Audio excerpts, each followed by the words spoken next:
Call कर।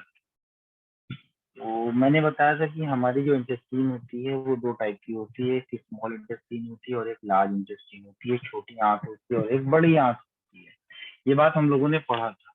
तो हालांकि छोटी आंत की जो लंबाई होती है वो बड़ी आंत से ज्यादा होती है, फिर भी इसको हम जो है छोटी क्यों कहते हैं, उसके पीछे की वजह जो थी हमने आपको बताया था। उसके पीछे की वजह हमने बताया था आपको कि जो ल्यूमेन का एरिया होता है, ल्यूमेन का एरिया मैंने बताया था, आपको याद आया कुछ? मैंने बताया था ना ल्यूमेन का एरिया, कि जैसे ये जो ग्लास है, ग्लास की ये जो चौड़ाई है, ये अंदर का जो स्पेस है, ये स्पेस है, ये इसका ल्यूमेन कहलाता है। तो जो छोटी वाली आंत का जो ल्यूमेन है वो कैसा होता है? नैरो होता है। इसी के बेसिस पर उसको हम स्मॉल कहते हैं। और जो लार्ज इंटेस्टाइन होती है, जो लार्ज इंटेस्टाइन होती है उसका ल्यूमेन क्या होता है? ब्रॉड होता है। इसलिए हम उसको ब्रॉड या लार्ज इंटेस्टाइन कहते हैं। ठीक है, ये इसमें सिर्फ कहानी हम लोगों ने पढ़ी थी। तो बाकी और दो एक दो बच्चे हैं, उनको थोड़ा सा जल्दी से आ जाने दीजिए, तो मैं क्लास शुरू करता हूँ।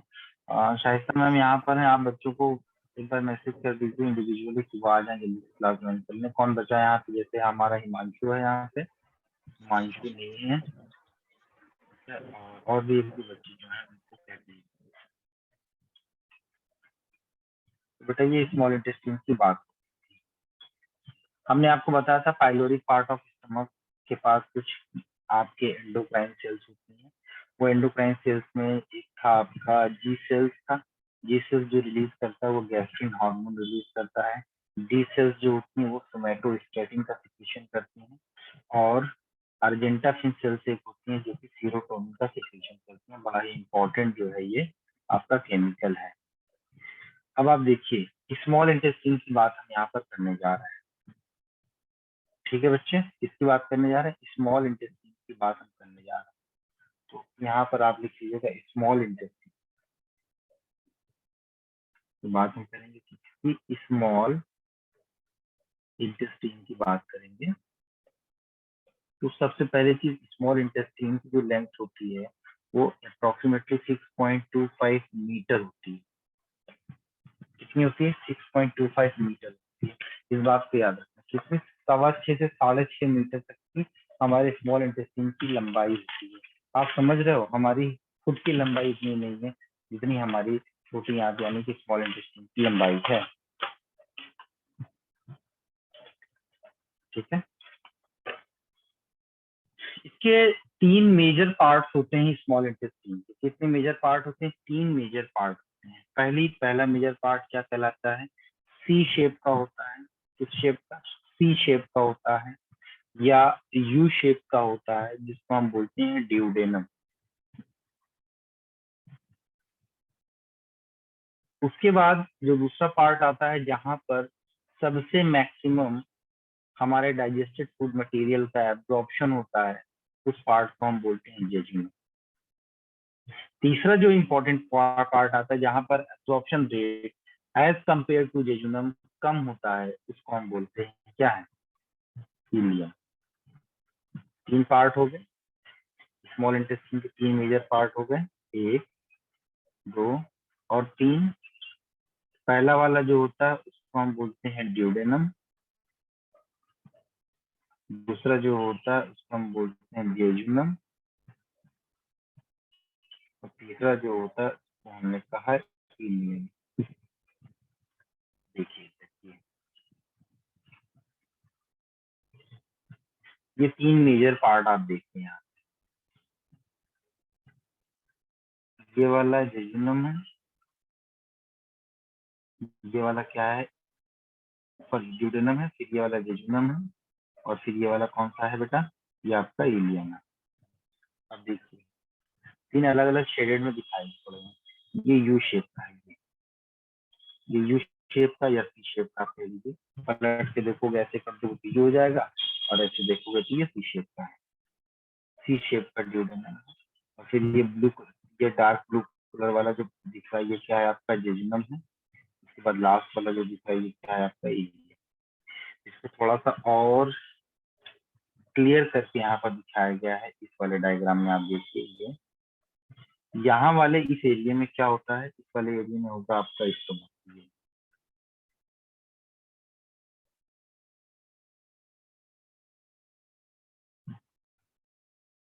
ये दिखा आपको, ये क्या है हमारा, ये है स्टमक।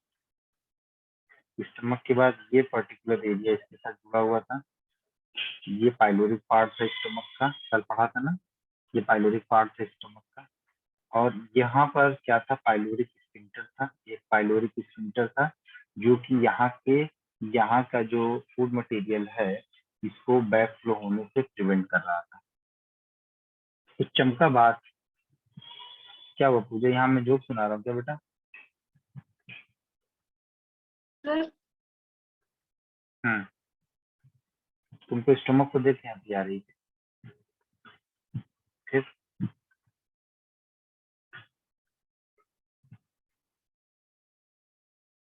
सर एक छोटा भाई हो तंग कर रहा है।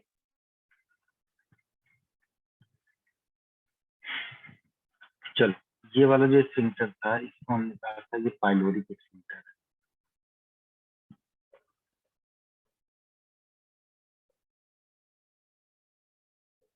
पाइलोरिक स्फिंक्टर, ठीक है। ये वाला जो पहला पार्ट था इसको हमने क्या कहा था बेटा, ड्यूडेनम कहा था। और इस ड्यूडेनम का जो शेप है ये यू शेप का होता है। आप देखिए ये सिर्फ इतनी एरिया में ही है, इतना छोटा सा ड्यूडेनम आपको दिख रहा है सी शेप का। तो इसकी जो लेंथ होती है ना, इसकी जो लेंथ होती है ड्यूडेनम की, वो लेंथ होती है बेटा 25 सेंटीमीटर। कितनी होती है, 25 सेंटीमीटर। जेजुनम की जो लंबाई होती है, ये लंबाई होती है आपकी 2.4 मीटर। इलियम देखो ढेर सारे दिखाई भी पड़ रहा है, ये जो इलियम है इसकी लंबाई है 3.6 मीटर।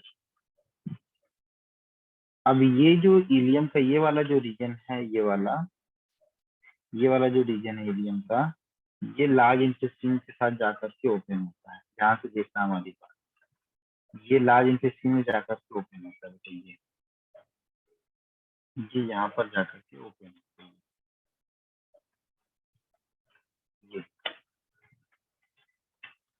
ये जाकर के यहाँ पर ओपन होता है।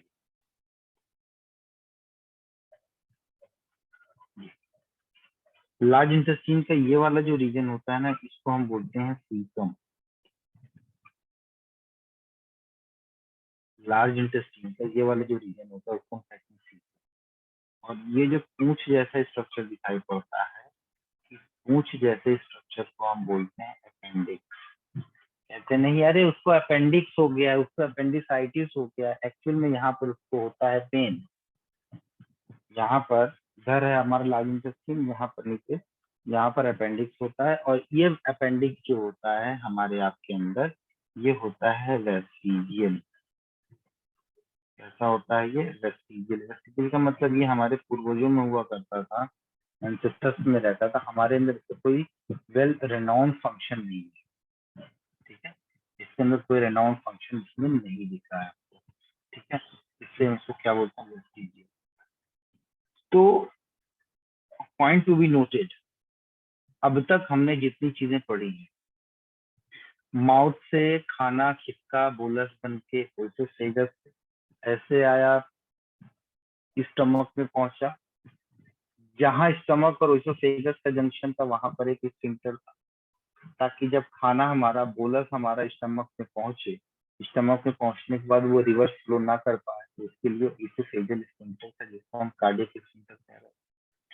अब वो जो कार्डियक स्फिंक्टर के बाद जब हमारा बोलस हाइड्रोक्लोरिक एसिड के साथ मिक्स हुआ, जो किसके अंदर था, स्टमक के अंदर था हाइड्रोक्लोरिक एसिड, तो वो हाइड्रोक्लोरिक एसिड या गैस्ट्रिक जूस आप कह लीजिए, जब बोलस के साथ मिक्स हुआ तब हमने उसको क्या बोला था, काइन कहा था, CHYME, काइन या चाइन। अब वो काइन आगे खिसक करके आएगा इस ड्यूडेनम के रीजन में, तो अब ड्यूडेनम से वापस ये खाना जो है टाइम आपके स्टमक में ना जाए, उसके लिए यहाँ पर स्फिंक्टर हमने क्या देखा था, पाइलोरिक देखा। अब ड्यूडेनम में आया और सारा मामला यहाँ पर डाइजेस्ट होना शुरू हुआ।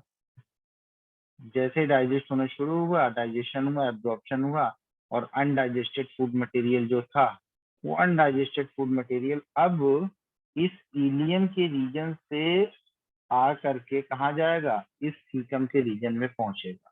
और सीकम के बाद, ये सीकम का छोटा सा पार्ट होता है, बस ये छोटा सा पार्ट होता है सीकम का। उसके बाद ये ऊपर की तरफ जाना शुरू हुआ। ये जो ऊपर की तरफ वाला पार्ट है, ये जो पार्ट आप देख रहे हो, ये इस पार्ट को हम क्या बोलते हैं मालूम है? ऊपर की तरफ जा रहा है तो हम लोग इसको बोलते हैं असेंडिंग कोलन।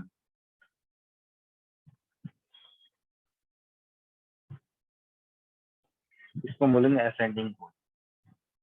फिर उसके बाद ट्रांसवर्स कोलन। फिर उसके बाद नीचे की तरफ जाएगा डिसेंडिंग कोलन। समझ में आ गई ना बात? ठीक। तो आगे देखिए, यहाँ पे मैंने आपको बताया कि ये जो इलियम है इस सीकम के रीजन में ओपन होता है। तो यहाँ का भी जो अनडाइजेस्टेड फूड मटेरियल है, ये रिवर्स फ्लो ना होने पाए, तो उसके लिए भी कोई क्या होगा, बैरियर होगा, कोई स्फिंक्टर होगा, कोई वॉल्व होगा, दरवाजे हल्ले भी लगे। यहाँ पर जो स्फिंक्टर मौजूद होगा, इसको हम बोलते हैं इलियोसिंकल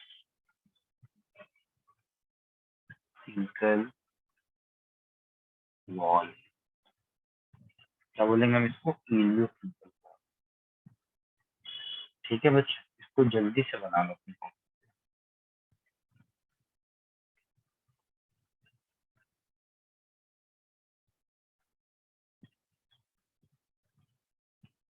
सर ड्यूडियम 25 सेंटीमीटर होता है। हाँ, ड्यूडेनम की लेंथ 25।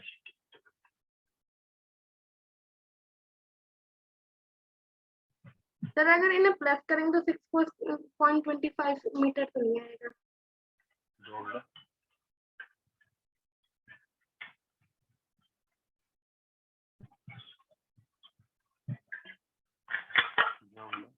मेरी मैथमेटिक्स इतनी अच्छी है। ठीक है सॉरी गलती हो गलती हो गई, चलो अपने शब्द वापस ले लेते।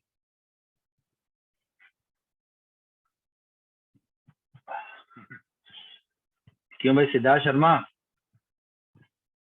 वो यहाँ पे? Yes sir.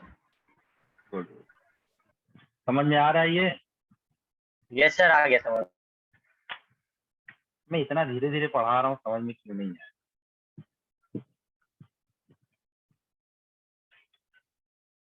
ठीक है, चल। अब एक और बात देख, यहाँ पे होता है लिवर। ध्यान से देखना,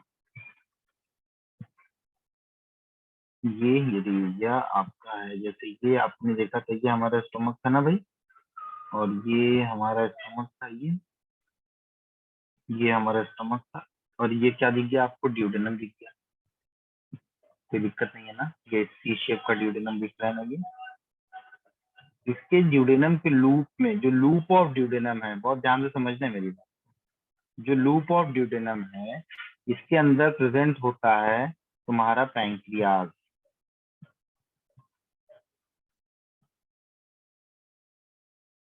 यहाँ पर मौजूद होता है पैंक्रियाज। यहाँ पर जो खाना बना था वो खाना था चाइन या काइन। और काइन का नेचर कैसा था? एसिडिक। और बड़ी जबरदस्त बात यह है कि जो हमारा खाना स्मॉल इंटेस्टाइन के अंदर डाइजेस्ट और एब्जॉर्ब होगा,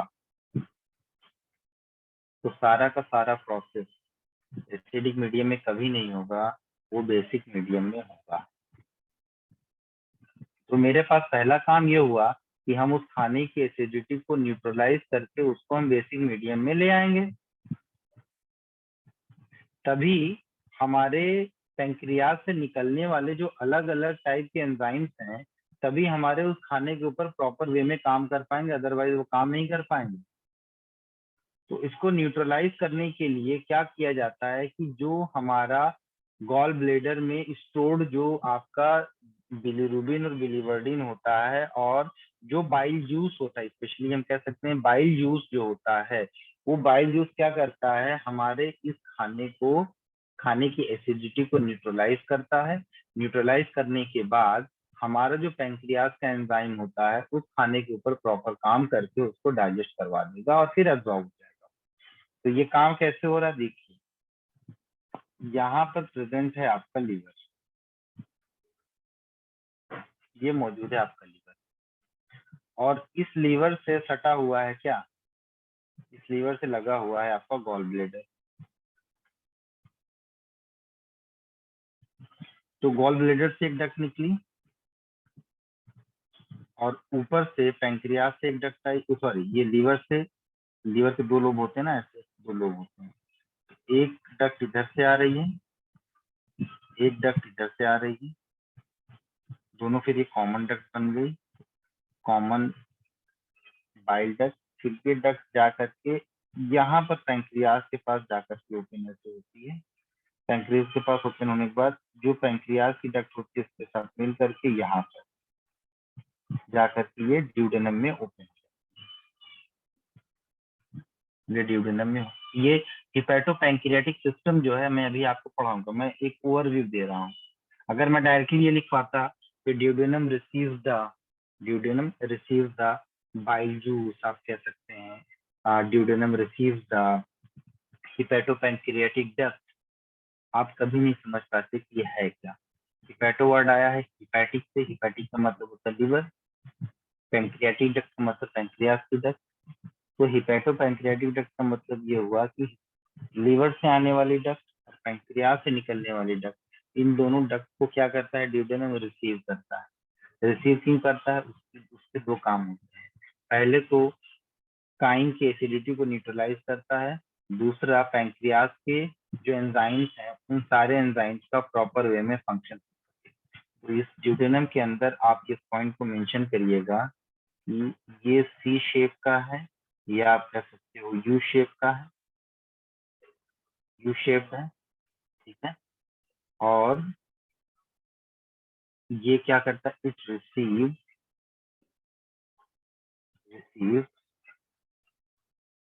हिपैटोपैंक्रियाटिक डक्ट,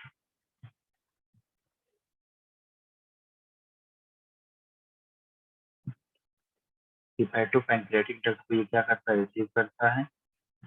अब ये तो इम्पोर्टेंट पॉइंट था, इम्पोर्टेंट पॉइंट कुछ और भी है जो नोट के फॉर्म में हम लिखा देते हैं। सबसे बड़ी बात कि आपके ड्यूडेनम के रीजन में, duodenum has Brunner's gland,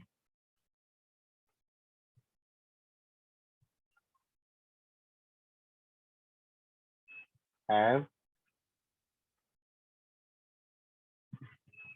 Brunner's gland, और ये ब्रूनर्स ग्लैंड का जो सिक्रीशन होता है वो एंडोक्राइन सिक्रीशन होता है, ठीक है। एंड सबके फंक्शन को हम आपको आगे पढ़ाएंगे, अभी आप इसको लिख लीजिए। क्रिप्स, क्रिप्स का मतलब होता है दरार, क्रिप्स का मतलब दरार। जैसे पूजा बैठी है, पूजा के सर के पीछे जो कबर्ट है, कबर्ट में एक मार्जिन दिखाई पड़ रही है लंबी सी, उसको हम कह सकते हैं ये दरार है। दीवार में चीर पड़ जाती है तो हम कहते हैं दीवार में दरार आ गई। कुछ लोगों की दोस्ती अगर टूटने लगती है कहते हैं उसके रिश्ते में दरार आ गई। रिश्तों में भी दरार आनी शुरू हो जाती है। तो इसको हम बोलते हैं क्रिप्स ऑफ लिवर,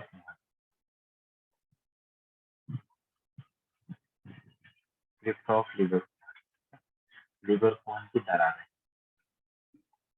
अगला पॉइंट इसमें लिखिएगा कि इसकी जो लाइनिंग होती है एपिथेलियम, ये आपका एक टाइप का टिश्यू है, epithelium of duodenum, epithelium of duodenum show endocrine, endocrine activity, endocrine activity,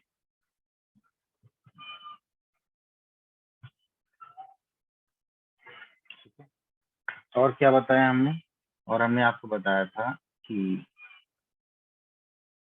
neutralisation of chyme,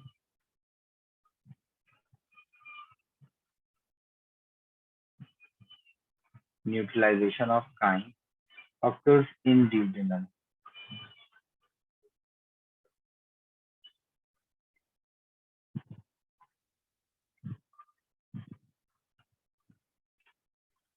occurs in the duodenum.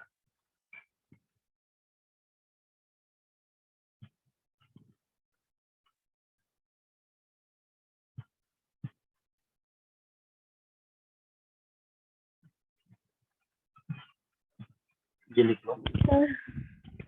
Sir आपने जो हीपेटोपैंक्रियाटिक डक्ट के बारे में क्या बताया था, आप उसको रिपीट कर सकते हैं?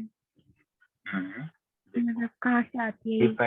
हिपैटोपैंक्रियाटिक डक्ट का मतलब होता है, हिपैटिक का मतलब होता है लीवर, पैंक्रियाटिक का मतलब होता है पैंक्रियास से निकलने वाला डक्ट।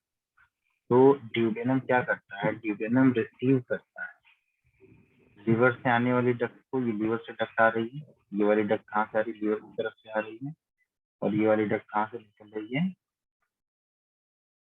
पैंक्रियास की तरफ से निकल रही है। ठीक है, तो एक बात मैं बता दूं कि ये वाली डक्ट है और ये वाली डक्ट है, इन दोनों के मिलने के बाद ये वाली डक्ट बन रही है कि नहीं बन रही। तो आप इसे देखो, एक डक्ट लीवर की तरफ से आ रही है ऐसे, ठीक है, और एक डक्ट इधर से आ रही है, इधर से आ रही है ऐसे। दोनों के जंक्शन से यहाँ पर ये डक्ट मिलती बनती हुई दिखाई पड़ती है। ये बात समझ में आई? Yes sir. भाई एक रास्ता आगरा से आ रहा है, एक रास्ता एटा से आ रहा है, दोनों रास्ते मिले तो ये वाला रास्ता मतलब ये बन गया। समझ में आ गई बात? Yes sir.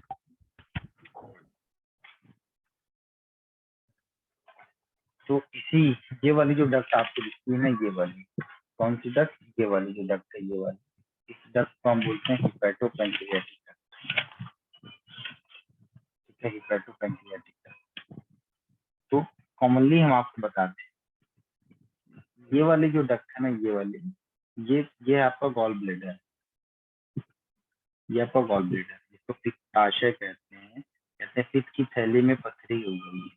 ठीक है, तो ये वही पित्त की थैली जहाँ पर पथरी होती है। ठीक है, उसको हम बोलते हैं कॉलीलिथियासिस। कॉलीलिथियासिस, हर एक टर्म, हर चीज का एक टर्म। यहाँ पर ये जो डक्ट निकलती है, इसको हम बोलते हैं सिस्टिक डक्ट। कौन सी डक्ट? Cystic duct. और फिर ये जो डक्ट है आपकी, ये सिस्टिक डक्ट है, ये जो डक्ट है आपका हिपैटिक डक्ट है। हिपैटिक का मतलब लीवर से निकलने वाली डक्ट है। ये डक्ट और ये डक्ट जब मिल जाती है तो ये कॉमन हिपैटिक डक्ट बन जाती है। ठीक है, कॉमन हिपैटिक डक्ट करिए, या आगे चल करके हम इसको क्या बोलते हैं, बाइल डक्ट कहते हैं। क्यों? क्योंकि ये बाइल को कैरी करती है। तो आप सिंपल सी बात ये यहाँ पर लिख लीजिए, ये वाली जो डक्ट है, ये है आपकी बाइल डक्ट, जो लीवर की तरफ से आ रही है। ये वाली जो डक्ट है, ये आपकी कौन सी है, पैंक्रियाटिक डक्ट।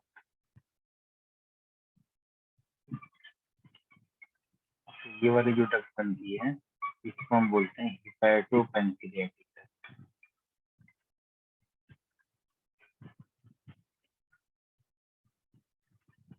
तो ड्यूडेनम किसको रिसीव करता है, हिपैटोपैंक्रियाटिक डक्ट को रिसीव करता है।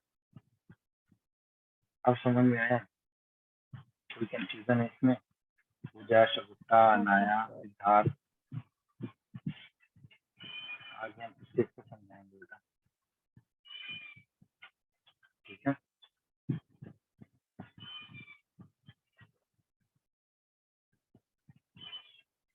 लिख लिया आपने। नेक्स्ट पॉइंट है आपका, इसमें लिखिएगा small intestine. Small intestine internally has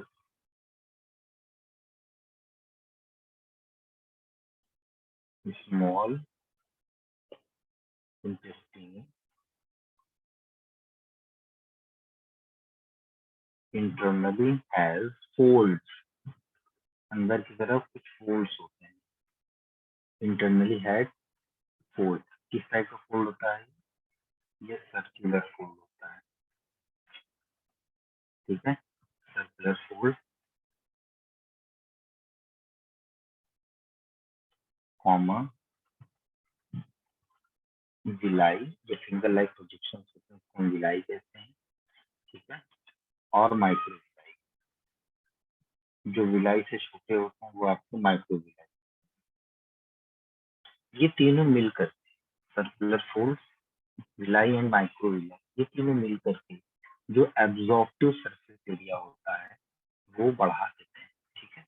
microvilli point को मेंशन कर लीजिएगा। All these structures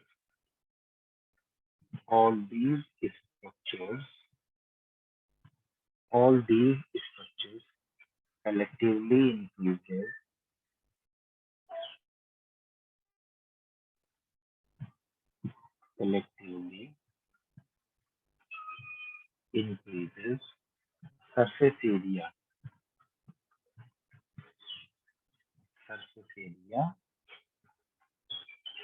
by 600 times, by the 600 times, ठीक है। अब यहाँ पर देखिए इंपॉर्टेंट पॉइंट क्या है, और कि these structures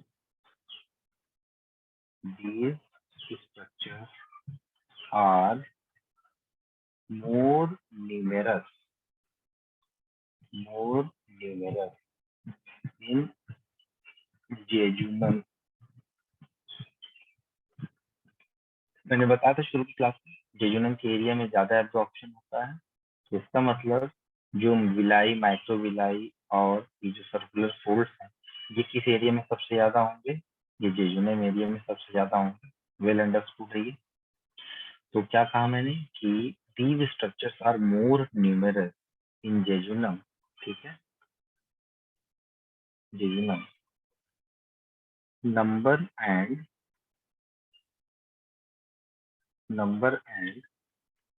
size of villi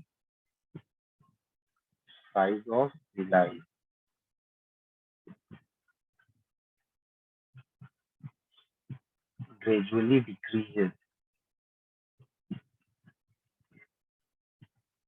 in cilium। जैसे सीलियम की तरफ जाएंगे इनका जो है नंबर डिक्रीज करता है, ठीक है बेटा। एक जो हमने बताया कि जो इनर सर्कुलर फोल्ड है, इनर सर्कुलर जो फोल्ड होता है आपके स्मॉल इंटेस्टाइन का, उसको कहा जाता है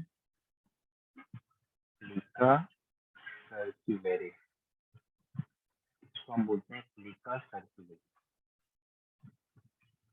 क्या बोलते हैं इसको हम बोलते हैं plica circularis. And this plica circularis is almost absent in ileum. लगभग ये एलियन में एब्सेंट होता है।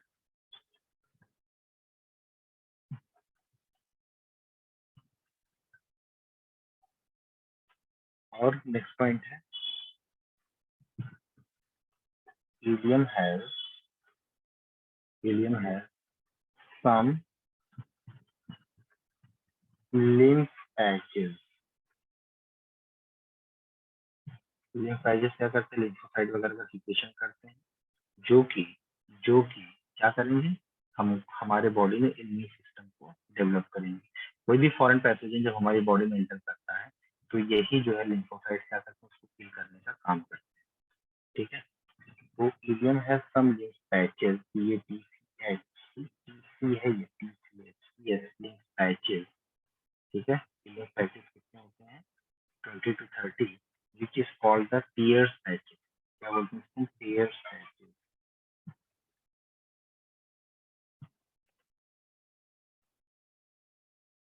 इसको Pierce patches, ठीक। लास्ट पार्ट है हमारे स्मॉल इंटेस्टाइन का, वो ये है कि इलियम ओपन्स इन सीकम। इलियम opens in cecum and opening is guarded by ileocecal wall।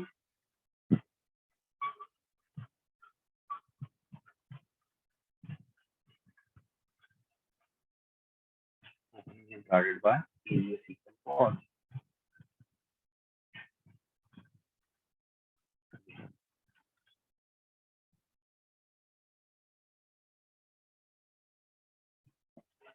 Concept clear हो बेटा?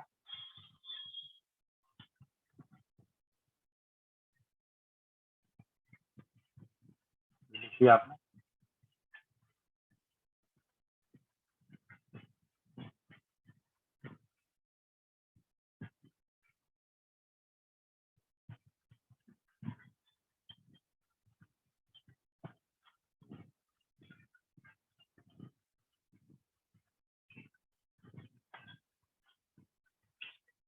ठीक है, इसको करते रहिए।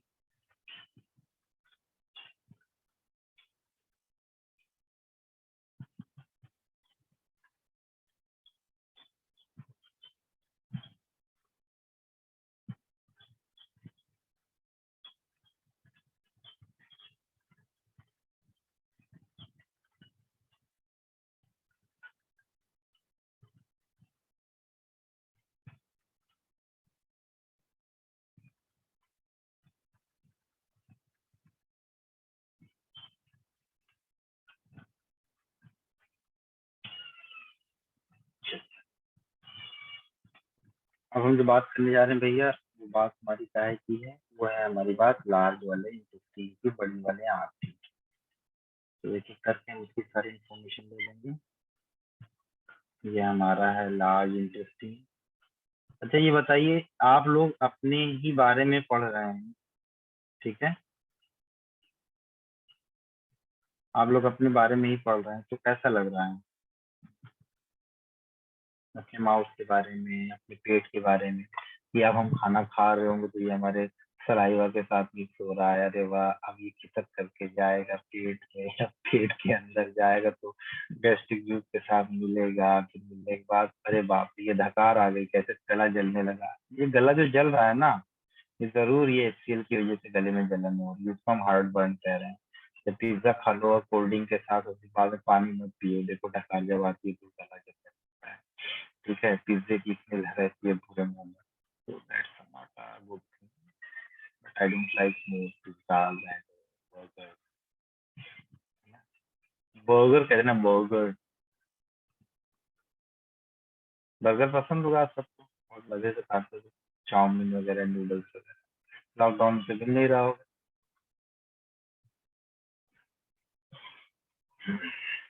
तो ऐसा है, मैंने क्या बताया, लार्ज इंटेस्टाइन, इसकी जो लेंथ होती है, लेंथ के बारे में जान लीजिए।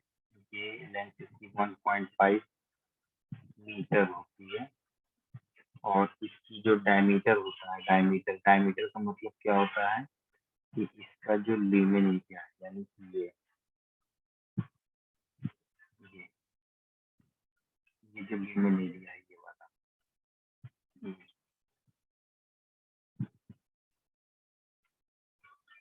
ये जो ल्यूमेन एरिया है, ये पर्टिकुलर ये जो ल्यूमेन एरिया है ना, ये वाला, ये कितना होता है, 7.5 सेंटीमीटर। कितना होता है, 7.5 सेंटीमीटर। बहुत ही बढ़िया नोट्स बनाना, क्योंकि मैं आपको एक एक चीज लिखा करके दे रहा हूँ। कितना होता है, 7.5 सेंटीमीटर।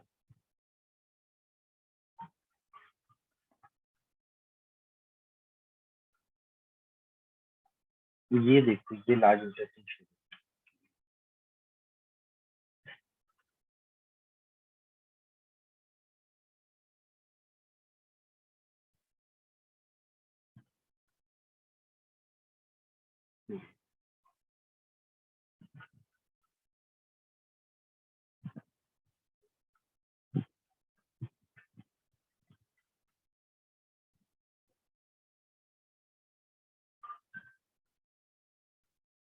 ये देखो, ये शुरू।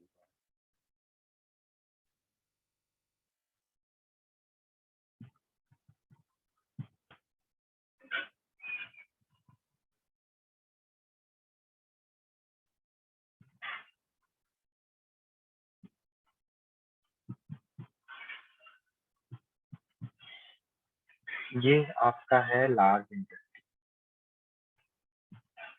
और यहाँ वाले रीजन में आपका ओपन हो रहा है क्या, ये ओपन हो रहा है इलियम,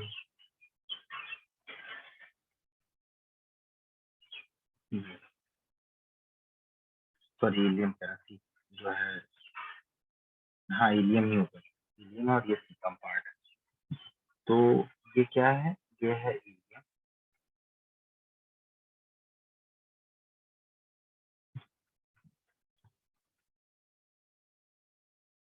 ये जो दिख रहा है ये है अपेंडिक्स,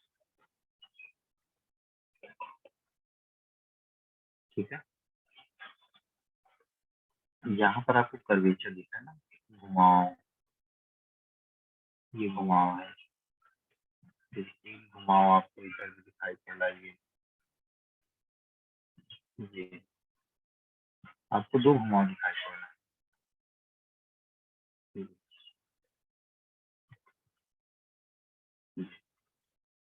रोड की तरफ टर्निंग है।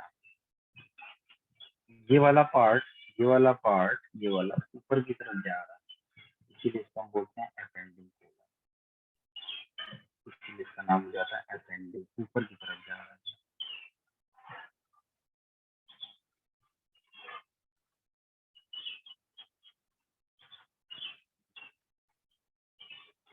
और ये वाला पार्ट, ये वाला इस तरीके से, इसलिए हम इसको बोलते हैं ट्रांसवर्स।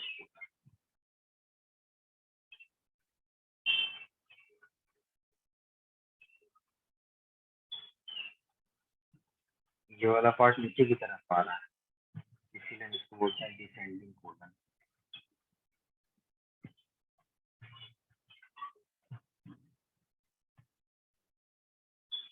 ये वाला पार्ट थोड़ा सा शेप में रहता है, सिग्मॉइड शेप, इसको हम बोलते हैं सिग्मॉइड कोलन।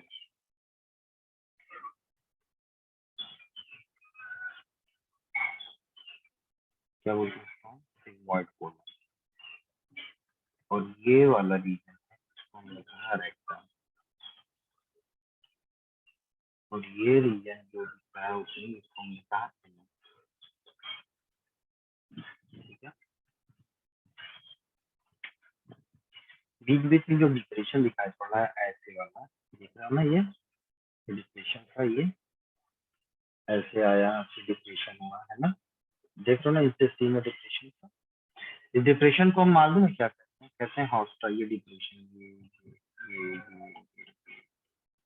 ये सब जो दिख रहा है इसको हम बोलते हैं हॉस्टा।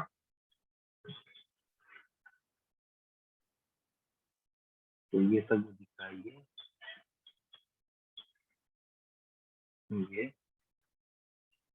इसको हमने कहा हॉस्टा,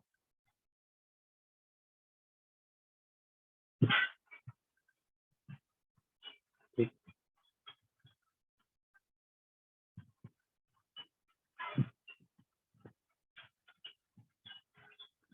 चलो इसको बना,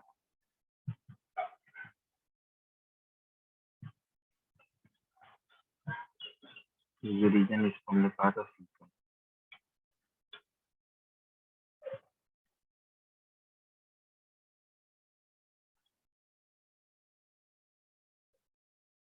ये है सीक्वेंस।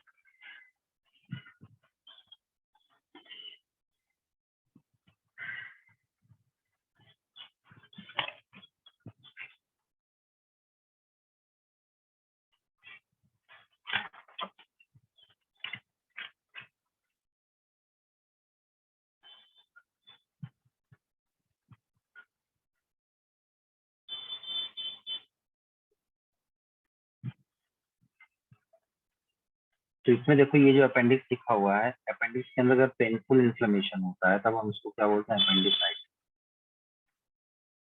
इस पॉइंट पर लिख लीजिएगा, मेंशन कर लीजिएगा,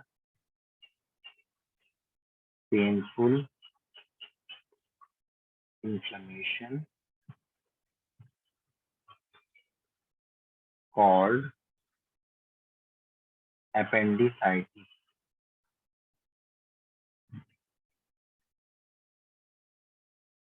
क्या कहा था मैंने, आइटिस लग जाएगा तो क्या होगा, इन्फ्लेमेशन, क्या आइटिस लग जाएगा तो इन्फ्लेमेशन होगा, ठीक है। बन गया डायग्राम सबका। Yes sir. कोई क्वेरी इसमें? आन्या एंड सिद्धार्थ, आप दोनों बच्चे हैं भी कि नहीं यहाँ पे? सर आपकी आवाज थोड़ी क्लियर नहीं आ रही है। नेटवर्क इशू हो रहा है बेटा आपकी तरफ। ये बना लिया कि नहीं ये सर हाँ बस डायग्राम दिख बना रहा है लिया। आप? सर बना लिया गुड, मैं लेकर के चलता हूँ आपको आगे। एक एक पार्ट के बारे में हम लोग अच्छे से पढ़ लेते हैं। सीकम को पढ़ लिया हमने, अब हम बताते हैं आपको कोलन के बारे में। मैंने कहा कोलन को 3 रीजन में बांटा गया है, ठीक है। स्पेशली 3 के आपको जो है ये 4 रीजन में है।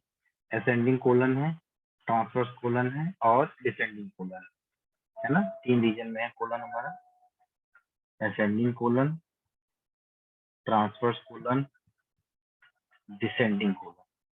इसी में छोटा सा होता है आपका सिग्मोइड कोलन, ठीक है। ये देखिए आपका जो लार्ज इंटेस्टाइन होता है, large intestine is mainly concern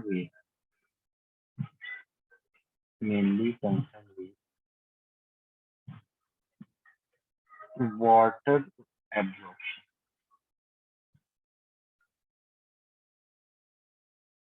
mainly concern with water absorption, ठीक है। ये वाटर एब्जॉर्प्शन के लिए ये कंसर्न होता है। और एक पॉइंट लिखिएगा कि initial part of colon, initial part of colon have some symbiotic bacteria। Symbiotic का मतलब जो बैक्टीरिया एक साथ रहे, मतलब हमारे साथ रहते हैं, लेकिन हमको क्या करते हैं, फायदा पहुंचाते हैं, और बैक्टीरिया हमसे फायदा लेते हैं। मतलब उनका हमारे साथ रहना कोई नुकसान वाली बात नहीं है, ठीक है। सिम्बायोटिक बैक्टीरिया जो हमारे साथ बेनिफिशियल मोड में रहते हैं। ये जो सिम्बायोटिक बैक्टीरिया है, लाइक आपका E stand for the Escherichia coli, and this E. coli helps in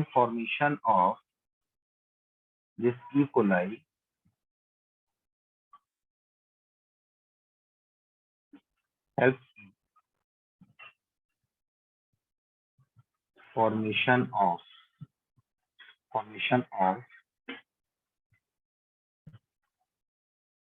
vitamin B12, vitamin K, vitamin B1 and vitamin B3। vitamin B1, B3, vitamin K, vitamin B2, इन सब के formation में हमारी मदद करता है। और ये सारे विटामिन बड़ा ही मेजर रोल प्ले करते हैं, ठीक है। इसीलिए देखिए, एक बड़ा ही तजर्बेकार जो डॉक्टर होता है, जैसे आप सब बनोगे, वो डॉक्टर क्या करता है, जब भी कोई सल्फर ड्रग मतलब पेन किलर वगैरह देता है, जैसे सल्फर ड्रग कुछ एंटीबायोटिक्स भी होती हैं, तो मेनली जो एंटीबायोटिक जैसे सल्फर ड्रग होता है, तो सल्फर ड्रग क्या करता है मालूम है, सल्फर ड्रग इस बैक्टीरिया की जो एक्टिविटी होती है उसको स्लो डाउन कर देता है। तो डॉक्टर क्या करता है, सल्फर ड्रग के साथ आपको बीकासुल कैप्सूल भी देगा, आपको मल्टीविटामिन के कैप्सूल भी देगा, टैबलेट भी देगा, ताकि आपके बॉडी में विटामिन का लेवल बना रहे। नहीं तो क्या करेगा सल्फर ड्रग इस सिम्बायोटिक बैक्टीरिया की एक्टिविटी को अगर स्लो कर दिया तो हमारे बॉडी में इन विटामिन की क्या हो जाएगी, कमी हो जाएगी। और इन विटामिन की वजह से हमारी बॉडी में जो भी फंक्शन हो रहे हैं उनका मेटाबॉलिज्म डिस्टर्ब हो जाएगा पूरी तरीके से। तो चीजों को बैलेंस करने के लिए ये सारी डिस्कवरी की गई है हमारे आपके लिए। भाई सल्फर ड्रग ने क्या किया, एस्चेरिचिया कोलाई जो सिम्बायोटिक बैक्टीरिया है उसके फंक्शन को स्लो डाउन कर दिया, ठीक है। तो जो विटामिन B12 है ना, इसका जो साइंटिफिक नेम है इसको हम बोलते हैं साइनोकोबालामाइन। इसको हम कहते हैं साइनोकोबालामाइन। विटामिन के को हम बोलते हैं पिलोक्विनोन। विटामिन बी1 को क्या बोलते हैं? थायमीन। विटामिन बी3 को क्या बोलते हैं? नियासिन। ठीक है, ये लिखिए जरा।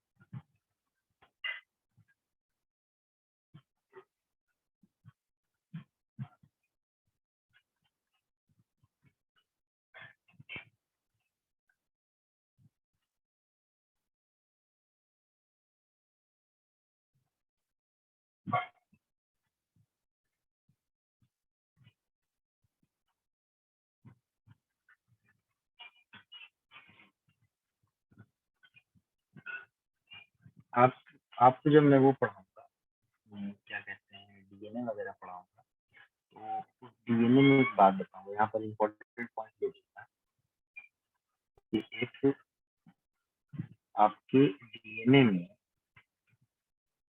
एक न्यूक्लियो बेस होता है। क्या होता है? Nucleo base.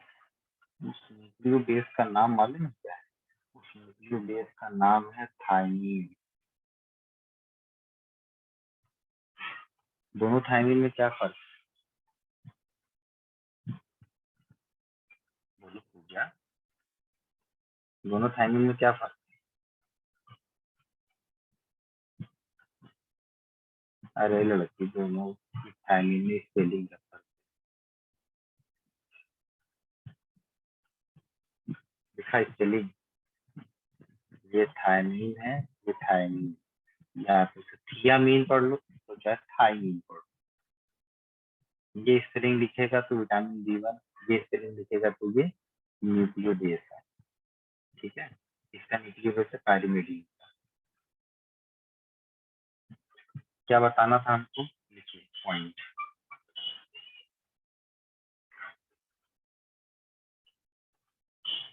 Antibiotic mainly sulphur drug, mainly sulphur drug inhibits activity of these bacteria, inhibits activity of these bacteria। ठीक है, that's why doctor advice, that's why doctor advice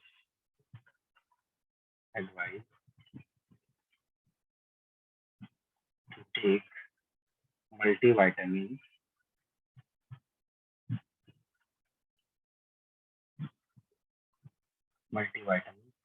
along with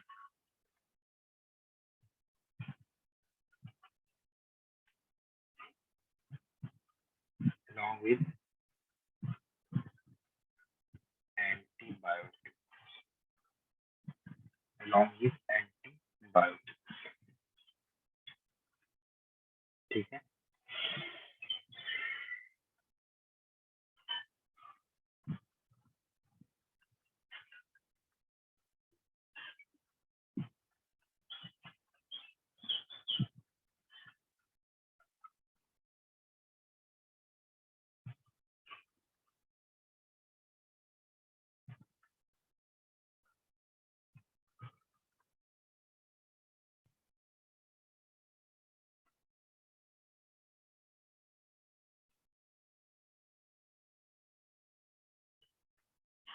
sir लिख लिया।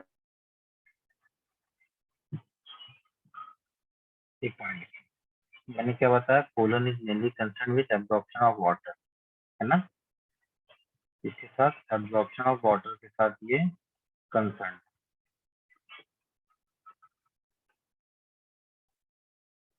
Absorption of water के साथ concern कौन है हमारा, mainly colon concentrate, वो कोलन कंसर्न। तो इसमें होता क्या है कि इट हेल्प्स टू कंसंट्रेट, कौन कंसंट्रेट कर रहा है, कोलन। कोलन हमारा क्या कर रहा है, कोलन के लिए हमने कहा it helps to concentrate fecal matter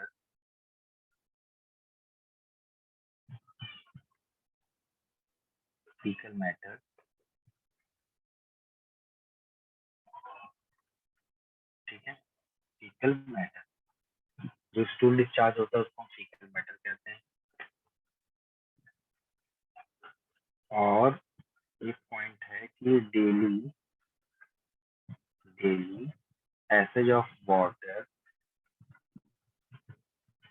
daily passage of water with faecal matter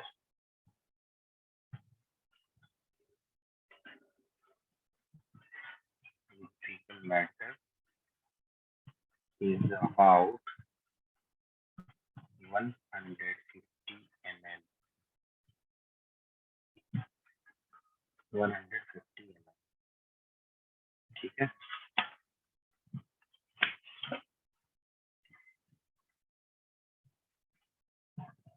बेटा कल की क्लास में हम लोग पढ़ेंगे, कल की क्लास हम लोग पढ़ेंगे, जो कल हम लोग क्लास चलेगी, कल है ना क्लास। यस सर है। कल हम लोग पढ़ाएंगे, सीखेंगे रेक्टम के बारे में, और फिर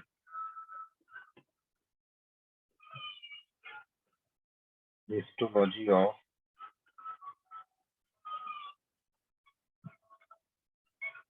एलिमेंट्री कैनाल, और हम पढ़ेंगे